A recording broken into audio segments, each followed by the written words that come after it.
For more than 4 months, throughout lockdown, over Christmas, a mum was forced to raise her 2 young sons in this. Despite constant calls to her landlord, Croydon Council, Franzoy got nowhere. But when we showed this footage to the council, they sent inspectors in and moved the family out on the same day. They're now in a local hotel. So this is the room. It is safe and warm, but it is small. Franzoy and her sons, aged 5 and 7, are all living their lives in this one hotel room with nowhere to keep or cook food. But you've got no fridge in here. No, so it's like this is just not practical for anybody. No. With children at the least, or that has to stay here for, because where are they going to eat? Where are they? I can't even wash clothes, nothing. And no one from the council has told her how long this will last. Just like that, they want to respond because the media got involved. They want to be, oh, we're urgently getting them out of there and putting them into a temporary accommodation. At the moment, I don't know how long I'm going to be here. Do you worry you'll be forgotten about here? I do worry that I'll be forgotten about here. Tonight, we asked the leader of Croydon Council when the family would be properly housed. She couldn't give a date or any explanation for why residents were ignored for months. Do you feel personal shame for what has happened? I do. It is completely unacceptable. And that's why we have done everything we can. You're absolutely right. We did not know about this situation. Repair teams went in to see those flats.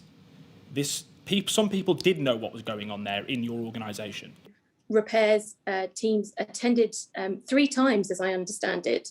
And for that not to have translated, for that not to have led in immediate action is one of the fundamental questions that this needs to answer. How confident can you be that this is not happening in other tower blocks, other properties run by your council? I can't answer that question here, and that's not acceptable. Have you been yet to see the flats yet? I haven't as yet.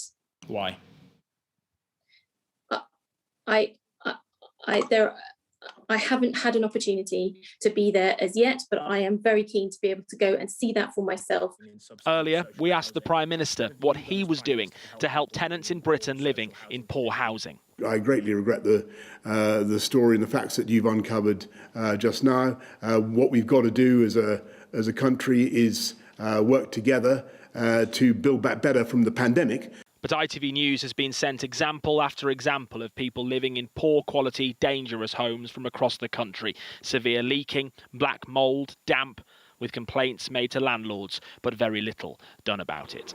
So in the bathroom, this is what we have to deal with. In this flat in Lewisham, Abigail lives with her 2 children, a 5-month-old and a 5-year-old.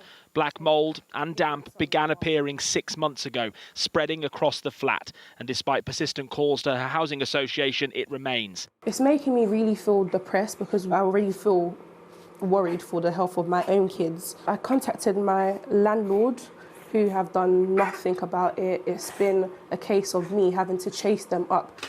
It's a story Franzoy knows well. She returned to the flat this afternoon to collect more belongings, no longer forced to live like this, but with no idea where she goes next.